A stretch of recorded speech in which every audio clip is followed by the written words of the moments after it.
Hi there, I'm Drew Badger, the world's first and #1 English fluency guide, and it is a pleasure to welcome you to a new video here on YouTube. And in this video, this is something that I really get asked about a lot, and this is, I don't have anyone to practice speaking with. So how can I find people to practice speaking with, especially native English speakers? All right, now if you look at most of my videos and you scroll down in the comments, there are people asking each other, hey, we should make a Skype group, or meet me in WhatsApp, or get on Facebook and let's do this. Like, do not do any of that stuff. I'm going to tell you right now, it might be helpful, but there are much better ways of practice, and that's what I'd like to talk about in this video.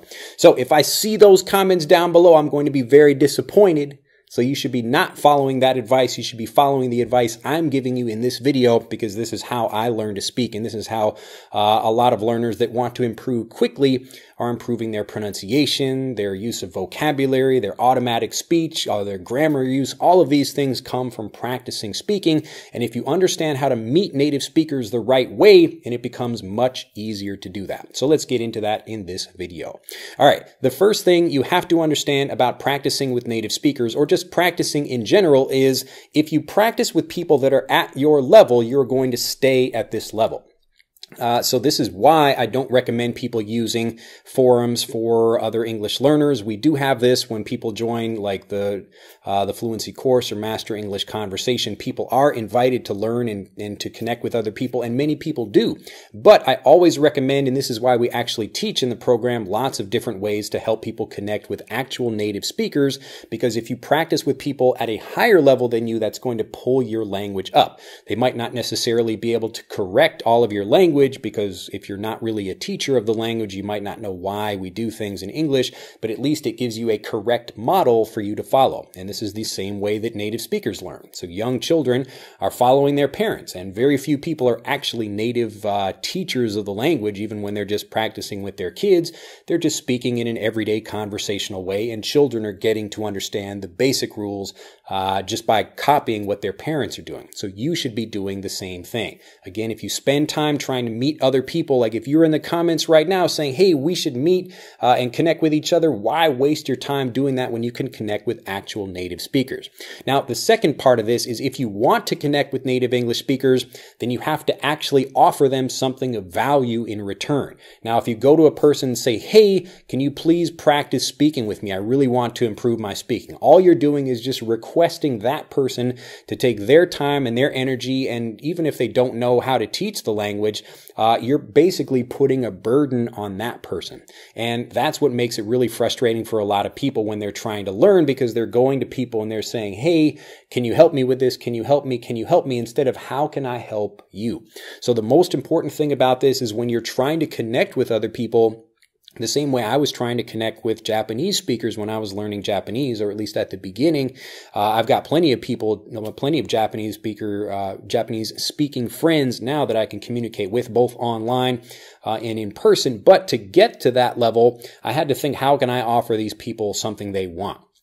And it doesn't mean you have to pay them or anything like that, but typically this is just the same way you would meet an actual friend where you live, like a person that speaks your native language. So when you're communicating with people and you say, hey, if I just walk up to someone and say, hey, please be my friend, they're going to look at me and think, well, that's kind of a weird question. Like, I don't know if we really connect with each other. Why do I want to be your friend? Why is it important for me to do something like that? In the same way that you are looking for something of value to you, other people are looking for something of value to them. So you have to respect that, and you have to understand that thing. So the more you give, the more you're going to get from other people that are trying to help you practice. Now, the next thing you have to do is stop wasting time in comments like these, like videos just like this. You scroll down below this video, people looking for people to comment or people to practice with, and I'm sure you will absolutely see comments like that below the video. It might even be from people that have not watched the video and learned an even better way to do it right in this video, unfortunately, but that's how life is. You can lead a horse to water, but you can't make him drink. This is a great English expression or a proverb. You probably have something similar in your own language. So you can present information, you can make it available, but you can't make people consume that information or that knowledge. Anyway, so once you understand the first step, that you should not be practicing with people at your level if you want to improve. You need to practice with people just like a sport. You have to practice with people that are better than you. You have to play against people that are better than you if you want to improve. And the second part of that is that you have to give in order to get. So you have to give a reason why people are trying to have a relationship with you. And because of that, what I really recommend you do is actually go to where the fish are if you want to catch the fish. Now, this is another idea of like native speakers are not going to be watching this video, or if they are, they're probably teaching the language, or somebody that's just trying to get some information, or for like YouTube was like, hey, watch this video, and then they're going to comment below this video like, I'm a native speaker. Why am I watching this video? And so that's why you're not going to get many people down below this video or in this video watching this video that are native speakers. So this is not, if you want to go fishing for native speakers, this is not a place to do that. You have to go where native speakers are. Now, if you live in an English-speaking country like the United States, the United Kingdom, Canada, Australia, wherever, or even just an area where you live that has a lot of native speakers, that's great. Then you can just start connecting with people personally, but when you walk up to them, just treat them like a regular person. You don't have to begin by saying, help me improve my English. Just start speaking with them. And even if you make a mistake, it's okay. Native speakers will probably be happy to connect with you. But again, you have to do it where you're just trying to meet the person the same way you would meet someone that speaks your native language. You don't walk up to them and just say, hey, help me with my whatever. You try to offer them something. It's like, hey, like those are some nice shoes you have there. Or, you're maybe giving them a compliment or connecting with them in some way. Like, I see we both like the same sports team or whatever. You're making a connection with that person, and that's where the communication develops. But in the case of, maybe somebody that's online, you don't live in a place where they're native English speakers, so you have to connect with people online. The truth is that native English speakers are in every country on the planet. If you have access to the internet, and you're learning English, and you probably can maybe find somewhere close by in your country or in the next town or something, some large city where you live that you could probably travel to and meet native speakers there. But the best way to do that first is through online forums where you're actually connecting with native speakers as opposed to non-native speakers. So when I was giving some advice to a learner not that long ago, I was in Vietnam, and so I was talking with the learner there about like, okay, here's how we can connect with people, and like if I just wanted to meet somebody online, because she was saying, oh, I have problems maybe meeting native speakers, even though native speakers are everywhere. So you could be even in the same room, but people don't end up connecting with each other. So if you help these people, this is just one way to do it if you're online. So let's say I live in Japan. So I do live in Japan. I can do this exact same thing. And I want to learn maybe Japanese or something. Actually, no, let's use the example of like Vietnam, like I just did. So we're in Vietnam, and this student is Vietnamese, but lots of foreigners, English-speaking foreigners, are coming to Vietnam. And in Vietnam, you have a lot of people that maybe they're coming there, so foreigners that don't really understand maybe things about Vietnam or what are the best places to travel, because people read guidebooks online, but really foreigners want to connect with locals as much as possible. This is why Airbnb is such a popular thing, and this is a way of traveling and staying at people's homes as opposed to staying with, a hotel, something like that. So it could be a little bit cheaper in some places, but also people get to connect with actual local people.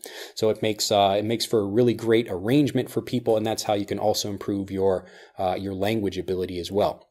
But in these situations, you have a lot of foreigners that come there, and there are forums for foreigners either visiting or living in your country. So in the case of Vietnam, we would just look up foreigners. We go to Google or whatever search engine you want to use, and you type in foreigner or like forum for visitors or foreigners living in whatever country you're in.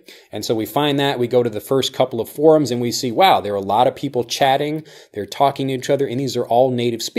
And this is your chance to give to these people. All you say, you create an account with one of these things and just say, hey, like you start answering questions that people have, because that's what people do. These foreigners, they come to your country like Americans, and they don't know what to do. They don't know where the best restaurants are. They don't know like what places they should go or should not go to. So if you can give to these people before you try to get from them any kind of language help, this is what's going to help you connect with lots of people. And you can spend an afternoon, like just an hour, going in, maybe answer 10 different questions people have and develop a relationship with those people. And if they're traveling, like let's say you live in like Ho Chi Minh City, or you live in Tokyo, or wherever, any place where there are going to be foreigners, then you can connect with them and say, hey, like if you want to meet, I can like show you some of these places around, where we live.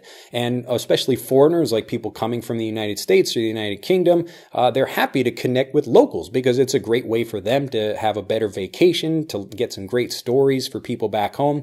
And you can be a part of this. So if you think about giving to these people first and thinking also about fishing where the fish are, so don't look for native English speakers in the comments below this video, look for them where they are. So especially whether you're in the United States or United Kingdom, if you have an opportunity like that, you can just think about your interest and then go to those places, actually try to associate with native English speakers. It's really easy because they're everywhere, whether you are in an English speaking country or not.